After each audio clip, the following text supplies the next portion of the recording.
You're listening to the See the Unseen podcast, where our number one focus is creating a little visibility for people who deserve a whole lot of spotlight. I'm your host, Melissa Georgioff, and I'm here to share some amazing stories that can transform and inspire lives. So get ready to take those blinders off and see the unseen. Today on the podcast, we're going to talk about quiet voices we sometimes ignore. My guest today lived a story the world knows as Dirty John, but what matters most is the strength and faith that carried her through it. Please welcome Debra Newell, a true survivor who reminds us to trust what we feel even when we can't see it. So welcome to the podcast, Debra. Hi, how are you, Melissa? I'm great. How are you doing? Great. So thank you for joining today. I know you're a busy lady. Let's start out just kind of talking about, where you're from, how you grew up, a little bit about your family. Okay. Well, I grew up in Orange County, California. Lived there pretty much all my life. The only time I left was I went to Vegas, opened up 2 furniture stores for about four years, and then came back to Orange County. So my family, I was raised by a dad that was a youth pastor along with a coach. And my mother, music minister at our church, but also concert pianist, speaker. She did a lot of things. And so we also had 18 foster children through the years living with us. So I came from this amazing background of 2 incredible parents and thought that was how most people were until I got out in the real world. Anyway, so I was raised again as a Christian. I became a Christian, I believe I was 6.5, 7. And that's pretty much how I lived my life. And I ended up getting married at the young age of 20, having my first child at 21, and then getting pregnant again at 22 and a half. And my husband leaving me 4 months pregnant. I'd been in the hospital. I think I'd lost 14 pounds. I was very sick. And he had left. So that's when my reality of what life could be like. Wow. Why did he leave? Well, what he told me, he had actually left me for a girlfriend. We actually get along great today. And he was the father of 2 of my kids. And so I see him now as a wonderful person. But he was young and influenced by all his single friends that he decided that marriage wasn't for him. And so he left. I was a single mom with one on the way and another one that was 1.5. And so the reality was that I was now a single mom and was going to be raising 2 kids. The one thing that happened to me that was just absolutely amazing is, being that I was a Christian, I literally found God's peace. And when I found God's peace, it was amazing. It was as if I was okay. It's that peace that passes all understanding. And I ended up, at this point, having somebody come to me. I'd gone to college for design and architecture and anything to do with a home and cooking, so on and so forth. Those were some of the classes that I loved. Anyway, thinking that I was going to be the stay-at-home mom and live happily ever after, I ended up, luckily, opening up a business. And it was a builder that came to me and he said, I love your homes and I would love it if you would do my model homes. Well, anyway, I ended up starting my design business. I believe it was in 1984, and it has done fabulous. I think I was up to 50 employees at one point. So hold on a second. You're a single mom and you start your own business? Yeah, I know. That is crazy. Oh my gosh. At this point, you have two children, right? At this point, I have two children, yes. Okay. And so your husband leaves you for another woman. Right. You are single. You were 4 months pregnant when he left. And then how much later did you start this business up?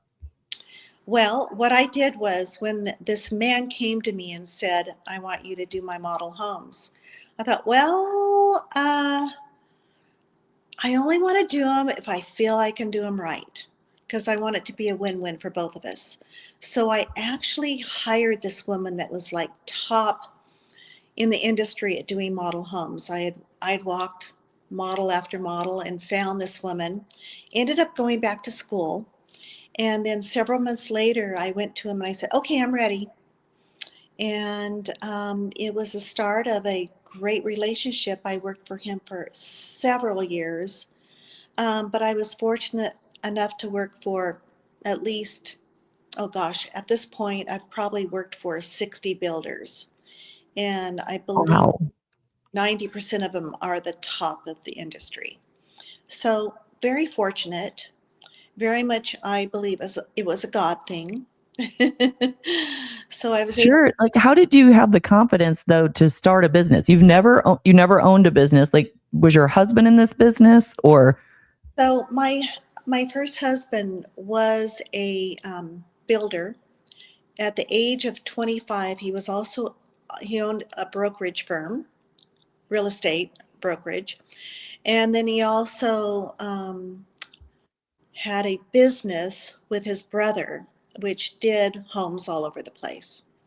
So I had at least been a part of walking his models, sometimes doing them, and also we were pretty much flipping homes before flipping was a thing, and so we did quite well at that also. And that was sort of my feet were wet from that, plus going to school for it. Okay. But you just felt like that you still wanted to work and you still wanted to build something. Were you worried about money at the time? Were you feeling like, I don't know how I'm going to make it on my own? Or? You know what's interesting? I felt that because I was a single mom, that I wanted to figure out how to take care of myself and my children. And he was good at providing the first few years, don't get me wrong, but I was saving that to invest and open up the business and continue to invest in the business, along with, have a decent lifestyle for my children. So as far as I'm concerned, he gave me the push out the door, as far as a career to get something going. And I think I had a lot of confidence for my childhood and who I was, that I thought I could do it. That's awesome. Okay. So you started this business. You're an interior designer in Los Angeles, right? Or Well, Orange County itself, Orange County? yes. But we were doing work. At one point, I was doing work all over the world, Egypt to China. Uh, just basically, it grew. The business grew and grew. Why do you think you were so successful in the business? What made you so successful? Uh, Several things. I'm very tenacious. I feel that God gave me a talent.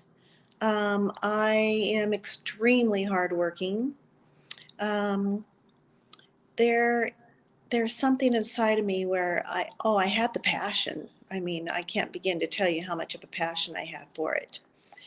And I just felt like door after door would open, and it's a little bit of a high every time you get a job. Sure. So it basically fed my children well.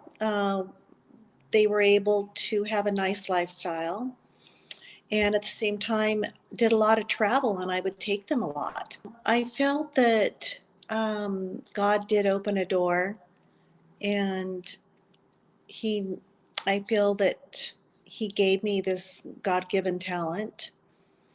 And my kids, obviously, they had a hardworking mom, so there were challenges there. But in all, I felt like I was trying to do the best I could and raise a family and so on. Yeah, and it's awesome because your kids were learning, kind of like when you take your kids with you, they kind of learn a little bit about the business. They learn what you're passionate about. I remember taking my daughter to the MDA telethons when she was little, and she would see a little girl in a power wheelchair with no arm, and so she grew up being very empathetic about people, and I took her to Washington D.C. to lobby. So I think it's great that you took your kids, around, and they got to see and learn and see mom in action. Oh, thank you. Yeah, I think at least 2 out of 3 of my daughters loved it. One would be like, "Oh, where are we going this time?" But one of them, and they all have talent. It's amazing. They all have a gift for design or something creative. Well, yeah, the apple doesn't fall far from the tree, right? Well, thank you. You know, so let's fast forward a little bit. So you're in this business, you're successful, you're in California, you're working all around the world, right? Growing your business. So I imagine with the success, with the money, but you're single, right? Yeah. So how did you date? Did you start dating right away?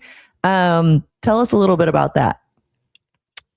So when my husband left, the first husband, I took my time to build my career and spend time with the kids because they were basically a newborn and a 1.5 year old. So all my time went into my children and then figuring out how to build my future. I didn't really start dating for about 5 years. And Wow. That's a yeah, long time to be single. I don't know if I ever stayed single 5 years, but good for you. let's see, I stayed single 7 years. Okay. So, but I started dating very interesting people. Um, and so I went through like a 2 year period of dating just to date because I had married so young. And I think your brain develops by the time you're 26 or something like that. And so I Hmm. wanted to try and date because I was a one man woman. um, and then I ended up at the age of 30 meeting a man and getting married again. And that is my 2 youngest daughters' dad. Okay. Um, I don't want to say too many bad things because he's still alive and they adore him. But he had bipolar. He's So probably not watching, so it's fine. clear. I could say something about my exes too, because none of them listen to my podcast. So go ahead. But he became abusive, and I stayed 12 years. Wow. Reason I stayed is because my first husband left, and so the second one, I'm like, oh, I don't believe in divorce. I would never leave. I would stay because I wanted the family life for my kids. And then I went to this therapist, and she says, oh, no, honey, you've got that wrong. She goes, leave for the children. They need to see a healthy mom, and they need to be in an environment that's peaceful. And so I planned that, I'm going to say, escape. Um, Hmm. anyway, it it was hard. It was hard, not necessarily on myself. I had the guilt, but I also knew it was the right thing. Um, but seeing my kids, one of them, Tara, um, she looked at me and she goes, "Oh, Mom, it's okay." She goes, "You don't deserve to be hit." And I thought, oh my gosh, what a smart little girl. And I said, "You're right. Nobody does." And I remember thinking to myself, oh, she has seen too much. Because I would always try to bring him to a back room to where if he was yelling at me, they couldn't hear. But obviously, in a home, it happens. Mm-hmm. Wow, what courage though it took to just, how did you get out of it? How did you walk away from it? So I didn't want to leave him at Christmas, but I gone to a therapist and she said, smartest thing I could do is take the kids away for a couple weeks. So I have 4 kids, a son and 3 daughters. And I said, okay, we're going to be going to Hawaii and spend a couple weeks. So it was the day after Christmas. Um, I looked at him and I said, "You're not going with us. And I'm taking the kids. And this is your time to figure it out for the next 2 weeks where you're going to live and deal with it." And so, Wow. so I What did he say when you, like, was he prepared to go on vacation with you, and or he thought he was going to? um I don't recall exactly when I had told him. But I told him the day after Christmas that he wasn't going, but I can't remember at what point he had been told that we were all going to Hawaii prior to that and that he would be going. But she wanted me to keep it a secret. And then she said the next 2 weeks are probably the most critical for him throwing a fit and everything else. This will give him time to simmer down, hopefully. And so I came home and he was moved out, and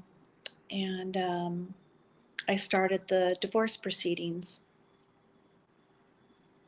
I mean, that takes a lot of strength. What would you say to women out there who are in abusive relationships? How did you have the courage just to take another step, even to go to a therapist and then, move forward with leaving? So the reason I felt it was important was what the therapist had said, to leave. But because of my religious background, I had that guilt. But if you read in the Bible, you can leave when somebody's abusing you. Um, Right. and so I had to focus on that, and I had to focus on what was healthiest for my girls, and the older children for that matter. And as far as any other woman out there, if they're in an abusive relationship, it worked out for me. Okay, I'm not saying it's going to work out for everyone, but have a plan. If you don't have a plan, I think the stats are 75% percentage is this is when you get hurt, is when you try to leave.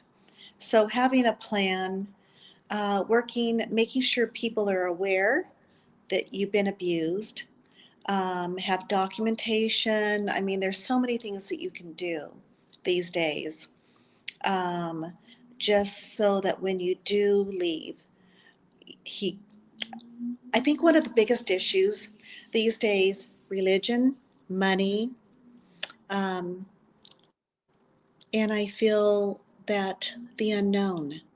When a woman Mhm. doesn't know, I have one woman, I think it takes an average of 7 times to finally leave your partner. But I've also read that I think it's up to 5 women a day are murdered by their significant other in Oh America. my gosh. Yeah. That's So, really scary. but a lot of people with my series that came out, they said, "Why did you go back?" The reason I went back is you need a plan. He was on if people know the Dirty John series. I went back because, number one, he had every password. He had cameras on my business. He was on my accounts. I mean, there is so much that I had to untangle, and I Mm-hmm. very discreetly.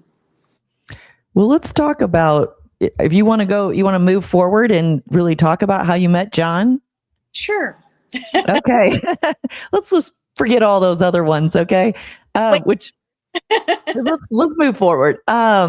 Okay. But you end up, you're single again, right? And so tell us a little bit about how John came into the picture. The famous Dirty John. Okay. Well, anyway, as I move forward, I went through other relationships, don't get me wrong. But one of my issues is I jump in.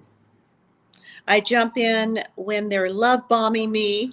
Been Or there.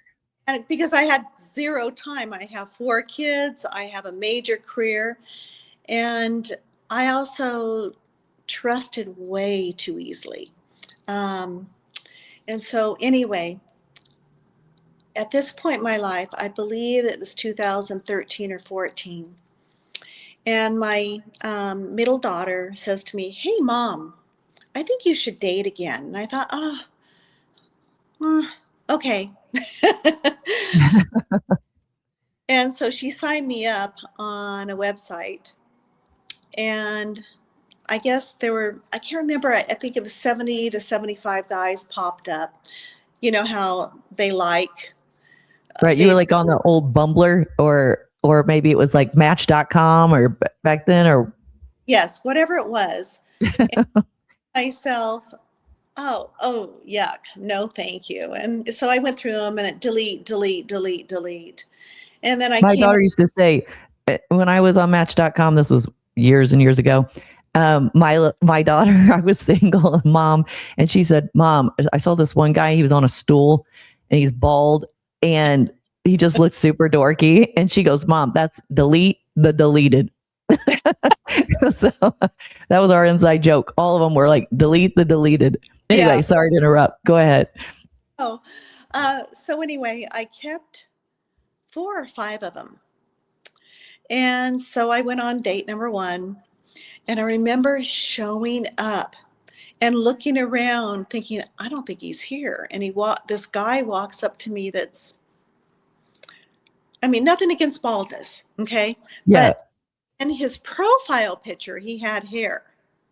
He also said he was like 5'10" and, so on and so forth. I realized that picture that he had was probably 15 years old, 15 years older than what was portrayed. So anyway, when I look at that picture, I realize, oh, that's him. He did not age well. So probably 40 pounds heavier.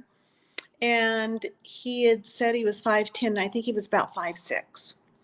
So I thought, oh, forget this. Anyway, I thought, well, maybe he's nice. Let's just talk to him. Anyway, it didn't go well. And so I just kept looking at my phone to see what time it was. And finally I left. Didn't go out with him again. And then the second one, anyway, not good. One of them was a psychologist, but I felt like he was analyzing me the whole time. um, but there was just not a connection. The fourth one, um, he picked me up at a restaurant. So I didn't meet him at my place, but I lived at the time in a high rise. So you have the concierge, so on and so forth. Uh, anyway, ended up going down to the beach with him, and he bought a bottle of champagne or wine. I can't remember what it was. Drank the whole thing. At dinner, he had had a couple drinks. Anyway, he pretty much tried to attack me, and I was like, oh my gosh. Anyway, I ended up walking home and telling him never to contact me again and blocked anything I possibly could. So I was ready to go off the site. I thought, oh, this isn't working for me. I don't have time for this. I don't have time to sort. And all of a sudden, I think I was on my computer ready to sign out, and up pops John. And John said everything right. And I love dogs. He had a dog. He had 2 daughters. And I thought, okay, I want a family man because I have children. He said he was a Christian. I'm a Christian. Everything he said he was in the medical field. I liked that he had a career. So everything he said in his profile, I thought, oh, and he was good looking. So I thought, okay, well, I'll try one last time. I should have deleted it. That should have been the deleted, right? No, he wouldn't be gone if we didn't. So That's true. He is now forever gone. a But lot of we won't. hopefully helped out there. Anyway, ended up planning a date, and he showed up at my place. He had to come first. There's a guard gate with a guard. Then you come in, there's a concierge, and then there's a key fob to go up to my place. And I lived in the penthouse of this building. And so up he comes, and I'm not quite ready. So I told my daughter, Jacqueline, she was staying with me during this period. She had just moved back for a few months. And I remember her coming in, she goes, he's here. And I said, oh, okay. Well, tell him just a couple minutes. Anyway, their time together did not go well. But she has always been critical of everyone I've dated. So I thought, oh, here we go again. Anyway, 3-4 hours of him asking questions, and I was able to ask some questions back, and so on and so forth. And he seemed intelligent. He seemed very kind and funny. And so I thought, this is going really well. And the other dates, I have to say, for the most part, had only talked about themselves. And I was intrigued that John was asking questions and that it was a two-way conversation. Anyway, 3-4 hours go by, and he walks me back to my place, and I asked him if he wanted to come up because he said he was living in Palm Desert, which is about 2 hours away from me. I said, do you want to come in for an espresso or a coffee drink first before you drive? And I said, let me go freshen up, and I'll be right back out. So he had come upstairs, and I looked in my bedroom as I was walking out of the bathroom, and he was laying on my bed. And I said, oh, no, that's not where this is going tonight. That's not who I am. Anyway. You said that to him, or you were thinking that? Oh, no, I said it. You said it to him? You're like, yeah, this isn't happening. This isn't happening. And he got mad, and he stormed out. And he even made a comment, but your bed's so comfortable. And I thought, well, that's weird. You've got a bed. So, anyway, I went back to work the next day, and my oldest daughter worked there. And I looked at her and I said, I had a really good date, but it didn't end well. I'm so bummed because I really liked him. And she went, oh, that's too bad. She says, Mom, you sort of have a bad picker. I've heard that before with me too, a long time ago. Yeah, we have good ones now. Yeah, it's all good now, but you don't want to go through all of those years of bad ones. Some of the, not all of them, but most of them. Yes, I guess you know what you don't want. Right. Anyway, he ended up calling that day and apologizing. And I am such a softie that I said, okay, let's try this again. And he says, I'll never do that again, blah, blah, blah, blah, blah. And so I said, okay, I'll give you a second chance. Well, from that point forward, he was a gentleman in the beginning, but it moved way too fast. He love bombed me to death. Um, so I ended up with John. But what I found out was he had just gotten out of prison, I believe, the day before he went on Match or whatever it was and contacted me. So when do you find this out? I'm going to throw this picture up here of the two of you here. Okay. Here's a picture of you. Where were you guys at during this time? That was a breast cancer awareness function that he had shown up in his scrubs because he said he had worked a long day and didn't have time to change and was already running late. Okay. So how do you find out that he was in prison? When do you find out about this? So I'm with John. Fast forward, we end up getting married. And trust me, he's been perfect the whole time, which is a red flag in itself.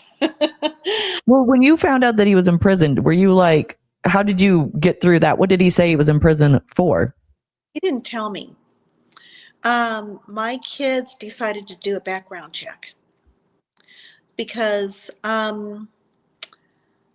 they felt something was off. And there was a lot of red flags that were happening. But I'd married the man at this point, and he had been treating me like perfectly. And all I thought was, give my kids time to get to know him, and then everything will be okay. I just Okay, felt so you had married him. You did not know he was had been to prison when you married him. no. Okay, you get married, and then you later find all these things out. Yes. So I believe it was March 6th, 7th, 8th, something around there. And my daughter calls me. No, I'm sorry. My nephew calls me and said that my daughter's son-in-law and Shad, my nephew, had gotten the private investigator to give them information on John. And he said, what if he had gone to prison? And I'm like, what? I go, would you still love him? I go, I'd love him. I don't know if I'd respect him. And then what if he had just gotten out of prison? And what if, that he kept saying all this stuff, and I'm like, okay, what's going on? And he said, you married a felon. John isn't who you think he is. And he's got, I believe it was 8 or 9 restraining orders against him for choking a woman, stealing from a woman, and he had gone to prison twice. One time was, I believe, in 2013, because he had been stealing. He was a nurse anesthetist. He had told me he was an anesthesiologist at one point, but he was stealing the drugs. And he was married to Tanya, I believe, 10 years, and had left her because he was also engaged, having a child with another woman when Tanya was also pregnant with their second child. And she found all this out, I believe, on the computer.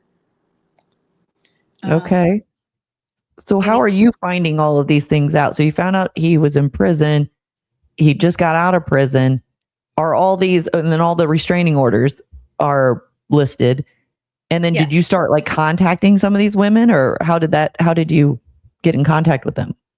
So what I did was I started digging as far as anything I could find on arrest, on John, anything I could do from that standpoint. What ended up happening was there was a lawsuit, and there were, I believe, something like 327 pages of this lawsuit. And what it was doing in the lawsuit, it was naming his prior convictions, arrest, all the different things. They were building the case. And at that point, I had to get on a plane and go to Colorado, and then I think I had to go to Phoenix. I was working, and I thought I'm going to take these papers, and I'm going to read them, and then I'm going to start doing my own research. Anyway, John had just gotten he was going in for surgery on his back, but he also had a bowel obstruction. So he had gone in the hospital when I had found all this out. I hired an attorney to get an annulment because obviously I didn't want to be with someone like this, along with that he had lied about his entire life. And I took this time to travel and let him know that all his stuff had been put in the garage. We had moved down to Balboa Island at this point, and that he could come by and pick it all up. So I was trying to do everything the legal way and I had 2 lawyers at the time, and they were sort of sharing with me each step of the way what I needed to do. I also got a hold of a forensic psychiatrist, and that forensic psychiatrist had portrayed John, from everything he saw, as a sociopath, narcissistic predator.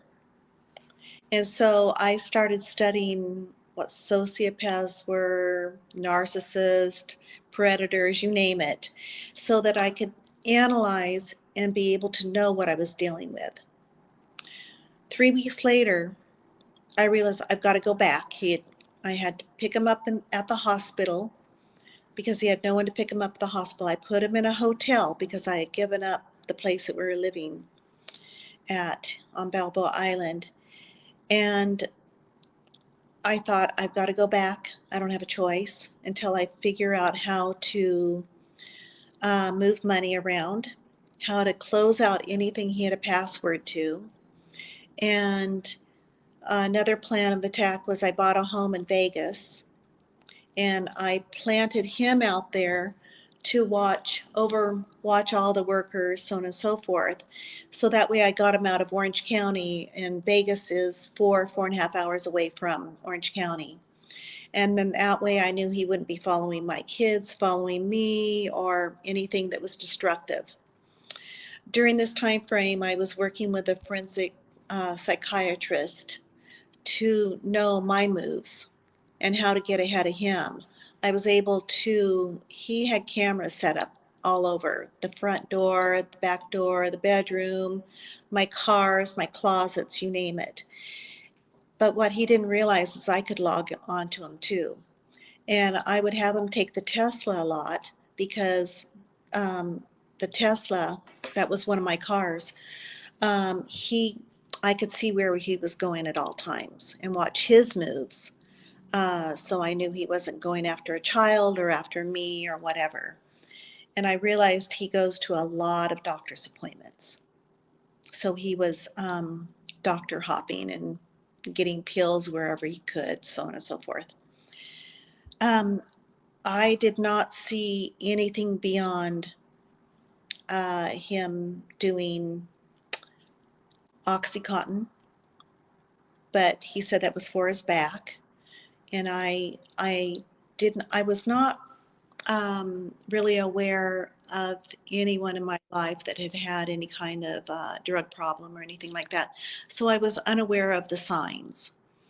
And he was able to hide them quite well because I'd be working 10, 12-hour days and come home and he's done his thing and so on. Anyway, end up planning my next escape. By this point, I'd been moving every paycheck I had into another account that he couldn't see. I was getting new credit cards. I was taking out cash. I was changing up a wardrobe. I was planning sort of the escape to where I didn't know how long I would have to be in hiding. I was training people at work. So in all, I can't remember if it took somewhere, give or take, about 8 months to do all the preparation. He had had over, he had had numerous passwords. And I wanted to get him off the cameras at work. I wanted to discreetly do things without him seeing what I was doing. So when you're busy working, this is when he's putting cameras in your house, and Yeah. and you had trusted him, so you gave him access to bank accounts and shared savings and things like that. Yes and no. One of the, or two of the bank accounts he was not on. He was able to go to the bank, write a check out of my checking account, sign it, looked nothing like mine. One was like 10,000, another 4,300, so on and so forth. They were giving it to him, giving him the money, because he was such a good con man. He could Mm-hmm. he could sell ice to an Eskimo. That's how good he was. So anyway, and he had an answer for everything and a story for everything. But he had mastered, and he was also pretty much, I believe he had a genius IQ. And he had been doing this years and years and years. And I Well, was, and you're to your defense, I mean, you're working, you have a family, you're taking your kids, you're traveling all over the place and running a successful business. So you didn't have time to be wondering what he's doing, or you just trusted him.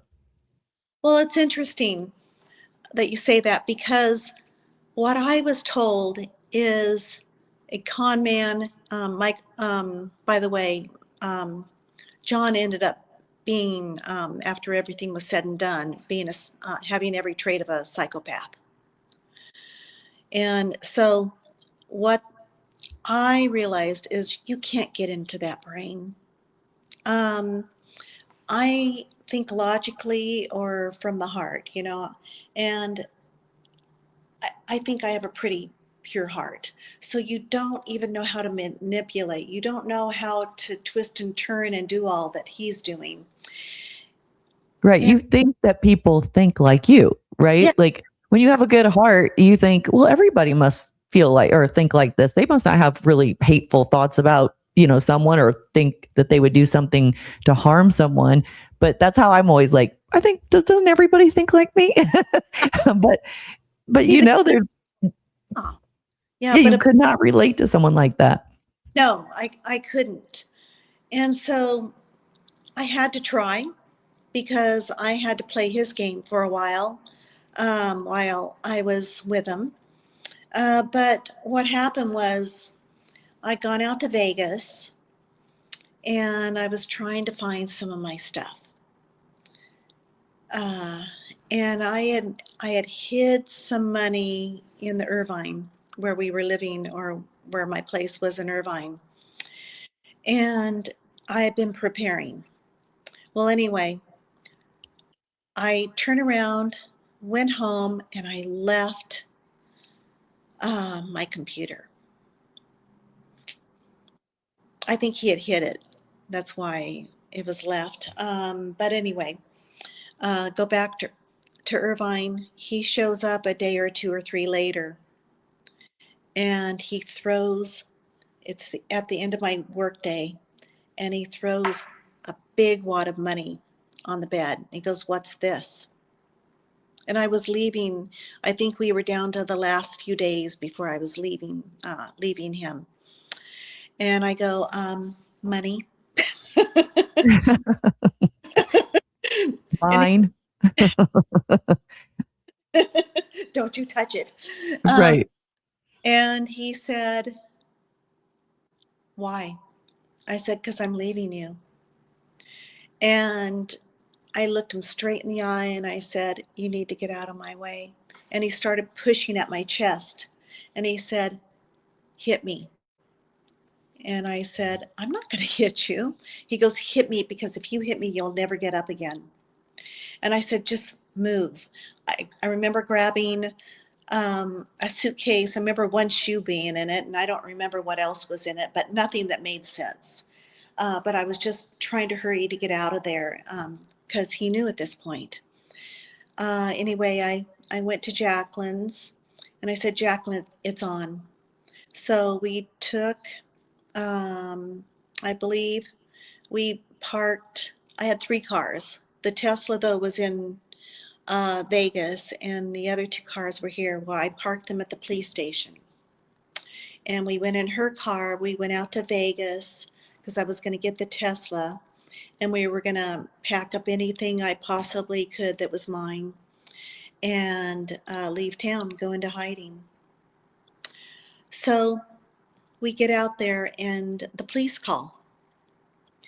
And we had gone straight from, I think we left at 11ish at night, something around there, 10, 11 o'clock at night. We gone straight to, it's called the M Hotel, spent the night there, and I get a call the next morning is when it was, and it was the police.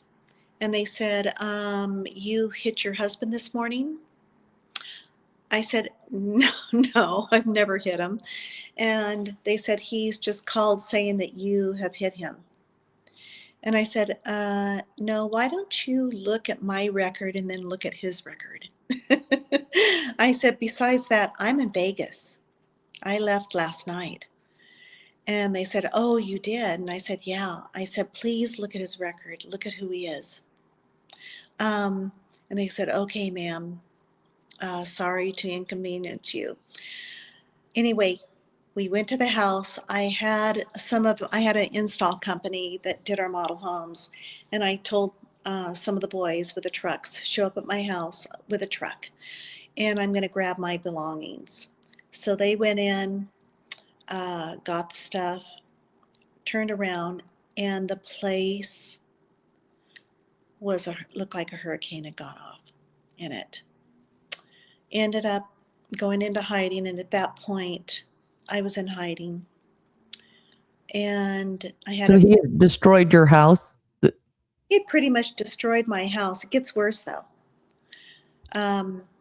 So, because he's supposed to be there watching the workers, so on and so forth, it literally looked like a tornado had hit it. That's how bad it looked. Looked like he had not cleaned, like he must have been on a binge for days and days and days. Other people in there, it looks like there was sex going on, because I found different paraphernalia, or I don't know what was going on, but it wasn't good. Pills everywhere, needles, you name it. So ended up, Jacqueline recorded it so that he couldn't claim that I did anything. And I ended up from that point going and staying in Colorado. Gosh, I went from state to state for months. And he would threaten to kill me. He would call my work and say, I can't find her today, and I don't know her new phone number, and the receptionist would give the new phone number, and so I'd have to start all over again. But there were threats to my family. He took my builder list. I had many, many builders on there, and he would call them and say that I was interested in them, of sleeping with them, things like that. He would just made my world very chaotic. He signed me up to some dating website that said, call me right now if you want a freebie. He did everything in his willpower to destroy me. And you couldn't stop him? You couldn't, did you have a restraining order against him at this point? So I had 2 lawyers. I had one in Orange County, and I had one out in Henderson, Nevada. And we also I had 2 investigators also. So we were trying to catch him because one of the times he was supposed to show up in court, he said that he was 100% disabled, and that I needed to give him $17,000 a month. And I sent him money a few times, thinking that would keep him quiet, and because he was all about money. And then my lawyer said he's not going to go away. But the one time that I went to court to get a restraining order, he stated that he was 100% disabled and could not make it. So they pushed the annulment, number one, and they pushed the restraining order a month and a half out. Here's this guy that has that many, I think he had 23, he'd been in prison, he had 8 or 9 restraining orders. He had been, I think there were 23 things filed against him. And I couldn't get a restraining order on him, and I had a perfect record. I don't even think maybe I had a speeding ticket at some point along the way, but in other words, nothing. Right. And so we walked out of court where we were the ones that were turned down. So at that point, when he said he was 100% disabled, I had somebody that would take pictures of him working out, lifting weights. He had a rug. He was designing, putting some stuff in the house. Not really designing. Put a rug over his shoulders. He was doing things that showed he was 100% fine. And so we had built a good case. But on August 20th, there were many, many, many things he had done, but 2 of the things that he had done was he had hired a hitman to kill the 2 detectives on one of his cases. Wow. Yeah. How did you find this out? Everything I read. I just kept reading anything I could get a hold of on John and try to figure him out and know who I was dealing with. But anyway, at this point, I had come back into town and I was staying with Jacqueline. And what I would do is if I came back into town, I would take an Uber from the airport, have them take me through the gate so that nobody would see me coming or going. Well, John had figured out where Jacqueline lived and had somehow figured out that I was there. And I remember that night, Jacqueline coming home, she was hanging out with some friends, came home, and she could see John on his phone in the reflection of his face sitting in some little car at the front of my gate. All I could figure out is he couldn't figure out how to get in, but he was hoping he would catch me coming or going. He ended up leaving and driving away. She tried to follow him, lost him at one point, but at that point she went over to Tara's house. And Tara is my youngest daughter. And we thought we had Tara in a really safe place. I think I have a picture of Tara here. I'm going to pull this up. Okay. Yes, that's Tara. Okay. So Tara was, in fact, that's where she was living. And her gate to get in where her parking garage was broken. When she got home, she was hurrying home. She always parked in the same spot. She was getting out of her car. She was going to a Jason Aldean concert, so she was rushing because she was a little bit late after work. And her dog started barking. And she looks over, and it looks like some guy fiddling in his trunk of his car. He comes over, he grabs her by the waist, and he goes, "Remember me?" And I remember her saying she knew it was him or her. And she didn't even have time to do anything except bite him and fight for her life. Well, the dog bit his ankles, and he had a knife and he had stabbed her. He stabbed her in the chest, he stabbed her in the arm, and then he went by the face, but didn't get it. It was just a little bit. Didn't really cut her. And the dog bit him. He fell to the ground, fell on top of her. when we were together, he was 220 pounds, and Tara was like 120. He was 6'2", she was 5'3". When he fell on top of her, she had the knife fall right into her hand. She was able to take it, and she stabbed him 13 times, and one into the eye, and he died. Wow. Yeah. So it was great that she killed him, don't get me wrong. But I also now had a child that we didn't really know if she was going to get in trouble. So we had to keep quiet. We couldn't say anything. It was under investigation. Luckily, there were 16 witnesses to see that it was self-defense. But I moved her out of that place and moved her in with me. And at that point, we started therapy, getting her therapy, doing anything I possibly could for her. And Jacqueline was there. So the three of us lived in a place, afraid to leave each other's side, to be honest with you. I was in shock for a long time. My thing was, as a mom, it's about protecting your kids. It's about being there for your kids. So I went through guilt. I went through, how can I help her? And thirdly, how did I not see it? You blamed yourself a lot. Yeah, I did. I had to get over that because life goes on.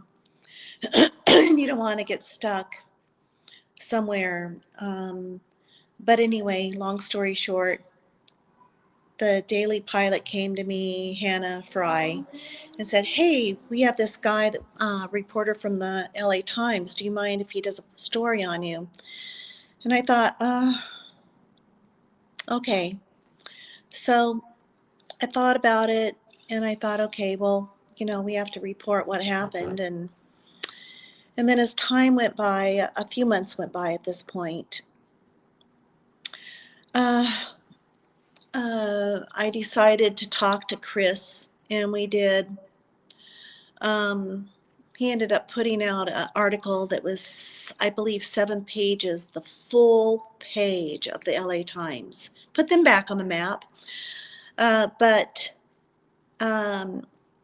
it came out, and I realized, wow, this is a lot. We ended up doing a Netflix series, a major podcast, and I know it's, gosh, I don't even know the last count, 115 million viewers. And then the Netflix series came out. First, it was on Bravo. But I think what, yes, was this that, the Netflix series? there you go. Yeah. And so Connie Britton plays you in the Netflix series. Was Yeah. that right? Yes. There's And a Eric picture of it. John. Yeah. But anyway, what I realized through this process is the importance of sharing my story and helping other women. And that became my new passion. What a story. I mean, Deborah, it's incredible what you've gone through, and having to really be almost like an investigator and be on the, on the run basically, and going state by state just to protect yourself. I can't imagine how it is for you these days, even just meetings, eventually meeting someone that you have a new man in your life, and he's a good one. But, it's like, how did you even get through all of this? Like, I'm sure that you went through some maybe counseling and grieving, and especially with your daughter. How did you heal from a lot of this? The first year, all I did was try to figure out what was the truth and what was a lie. And I came to the conclusion that most of it was a lie. Psychopaths get a thrill of hurting people. They also don't know how to love. And it's all a game. So I realized I was just his next victim. And, first it's love bombing, and then gaslighting, and then isolating. Anyway, it's a process that they do, and he had mastered it. And I I know so many other women that he fooled, that he did this to. Maybe not to this degree. Some of them, yes, to this degree. But he can't do it anymore. That's the one good thing. But there was a lot of therapy. Writing my book. I have a book called Surviving Dirty John, and it gets into the backstory. There it is. um, and it really talks about why I was so forgiving and wanted that fairy tale, you name it. But it also goes through the abuse, what I've experienced in life, and basically tells the whole story of what happened. What do you want women to know? Why did you write the book? What is it that made you want to help other women?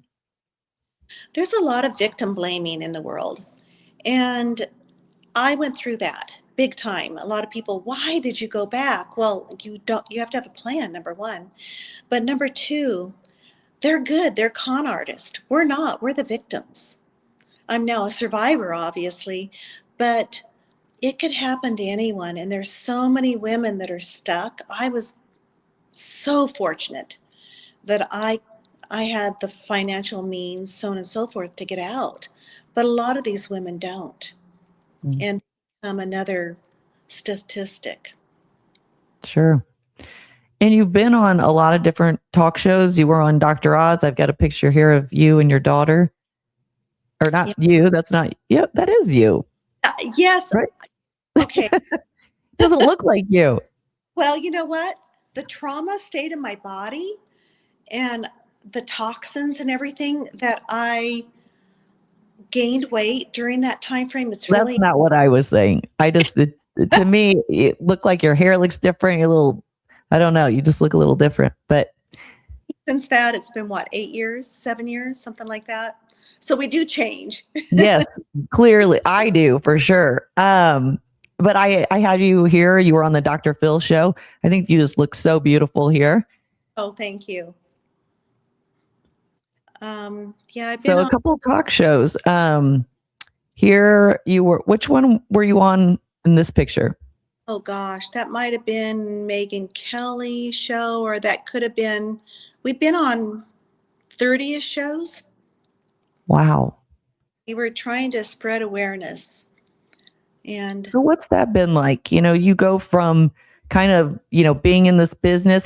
How did that affect your business? Like you're working in all these different countries, these different states, you have a successful business, and then all of a sudden your life kind of takes this turn of, this dramatic turn. And then now you're on all these, shows, you're a celebrity. So how did you deal with all of that change too? well, my business, I really didn't want him talking about the name of my business, amongst other things. And he did. And so I sold Ambrosia Interior Design to my daughter and daughter-in-law. They changed the name. It's been a challenge financially, from the standpoint that, I had a business 42 years. And so I had to start again.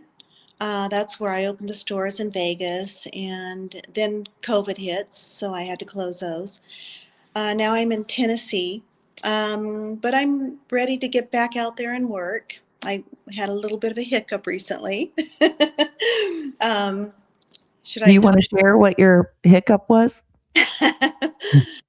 So I had eye cancer 5 years ago, exactly in the same place that John was stabbed. I developed this red eye, well, almost 6 years ago now. And so the day that I found out I was cancer free, I get back my mammogram test. And it says you need to come in for another mammogram.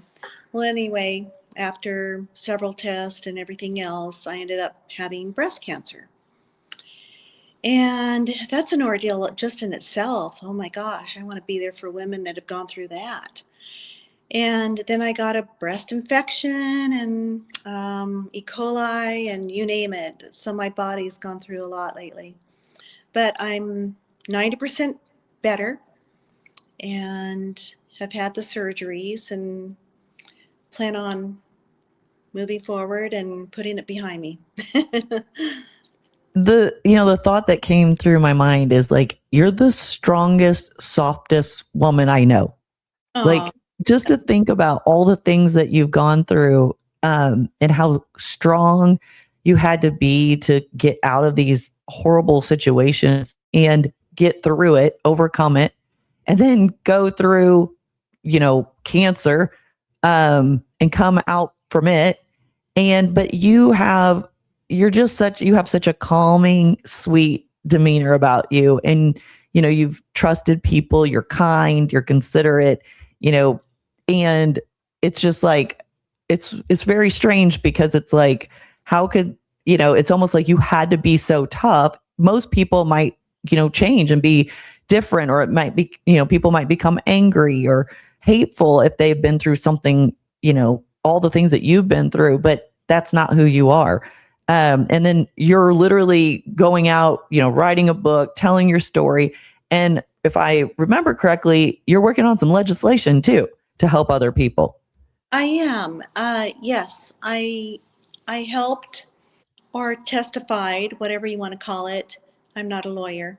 Um, to a law in California on coercive control, and then I'm trying to do that here in Tennessee. And it's basically, I didn't have a mark on me, and I went to 4 police stations. They could not do a thing.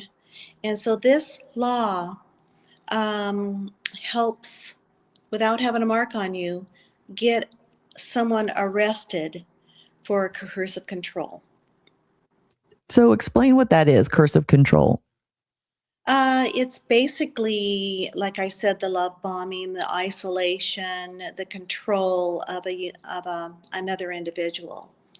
And again, you a lot of times don't see the physical until it's too late.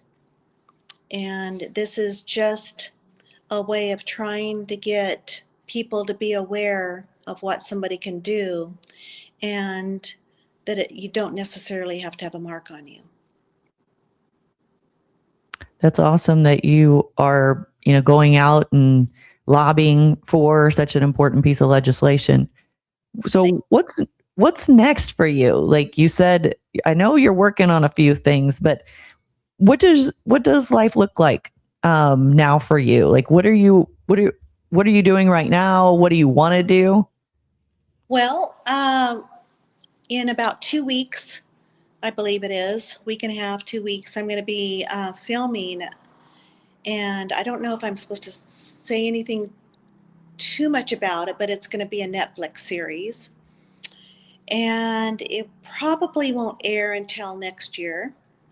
But my daughter has been really involved. She's, just so you know, Tara's trying, she just had a fundraiser. She has a place that she's trying to open called Tara's Safe Haven, and it's women going to a facility with their animals because she's big on animals. And as far as my life, continue advocating for women and also get back into design. I just had to take a little bit of a break for my breast cancer, but I'm ready to go again. That's awesome. How can people get a hold of you I know you still do some speaking, right? I've been fortunate enough to be the keynote speaker at several functions across the United States and Canada, and also work with policemen on educating them about the signs of coercive control. But my email address is Debra, Debran, at Ambrosia, Ambrosia, interiors.com. in my book, Surviving Dirty John, if you want to read in depth about what I went through. Yeah, and I saw the Netflix series is out on Netflix. I almost watched it again. I watched the movie a long time ago. And here's kind of a picture. Connie Britton played you, and that's Eric. Someone, what's his name? Eric Bana. Eric Bana. That's right. More. Poor guy. He endorsed my book too, by the way. That's awesome. And you got to meet her. So you met her right before she played you. Right. So how did she kind of step into your personality and your role? Like, was that strange for you to be working with a movie star to say, to kind of share your life with her? It's interesting. I found out that she was playing me through my daughter because Connie's makeup artist is my daughter's best friend. So I was told that Connie was going to be playing me. Ended up meeting up with Connie. She was so cute. I was so excited. I was starstruck by her. And she's running up to me going, "Oh my gosh, I'm so excited to meet you." And I'm like, wait, I'm the one that's excited to meet you. Anyway, we got along really well. In the series on TV, it's 70% accurate, so don't judge me. Okay. Put their own little spin on things. What did they put a spin on that wasn't accurate? Well, they portrayed, I think all of us had such unique personalities that were portrayed in the series. I felt like I was a little bit they seem like I'm on Xanax all the time, and I don't see myself that way at all. I'm a lot more animated. And Tara, they had, again, just very la-di-da. Jacqueline, they had just as mean as can be, and Jacqueline is funny, and she's a character. So they got her character side, but they didn't really show her funny side. And then I had 2 other kids. I think they said something about my son, but I have a son and an oldest daughter.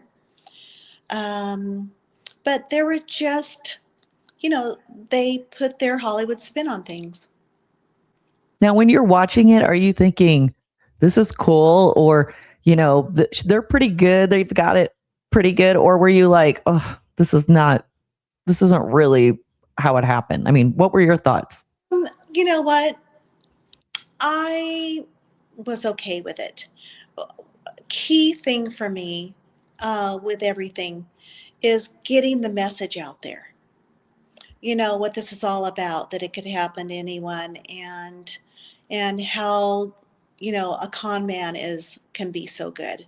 So I felt that was prevalent as far as getting it out there. I also was a little concerned about, I never saw John do drugs. I saw him do OxyContin with his back, but I didn't see him shoot up. They show that. There are other things that they show. I can't pinpoint right now, but there was a lot. But I just, what? You just laugh at it. Sure. I thought Connie Britton, I just met you, I don't know, was it last year or so? But like in person to like talk to you. But I thought if she played me, I would be like, wow. I mean, she was classy. She came across very, celebrity-ish, and you were successful and beautiful, and just, I thought she played you really well. Even though now I know you and I know your personality, I still feel like she portrayed you well because she came across very classy. Oh, well, thank you. I appreciate that. Yeah, I think she told me at one point that she wasn't happy with something. I should reach out and find out what it was. But all in all, yeah, I thought she did a pretty good job. I just think I'm more animated. Well, what do you want? What else have we missed anything? What else do you want to speak about? I think we hit everything that I can think of. Okay. Okay. Well, I appreciate you being on the podcast. I'm going to ask you one last question. What do you want to be known for in the world? Oh gosh. Um, I would hope that I'm known for being a Christ-like Christian and a woman that cares about people. And that you are. Oh, thank you. So, it's been a pleasure talking to you, Debra. It's a pleasure getting to know you. And I appreciate you being on the podcast and just sharing your story of just resilience and courage and confidence. And it just gives, all kinds of women hope that, if they're going through something that's similar to what you went through, or even not as aggressive, that there is hope for a better future. And I'm sure that God was there in your life the whole time and he got you through this. So He did. He had a different outlook to what I needed to do. absolutely. I'll talk to Well, you soon. thank you for being on the podcast. And if you like what you hear, please watch the See the Unseen podcast and subscribe. And thank you for watching. Have a great night. If you enjoyed this episode of the See the Unseen podcast, please share it with someone else and pay it forward. I encourage you also to leave a comment below as I try and read all of them. So hit the subscribe button if you'd like to receive notifications of new upcoming episodes. And if no one's told you today, you are seen, you are heard, and you are loved. Thank you so much for allowing me to share my podcast with you, and I look forward to connecting with you on the next episode.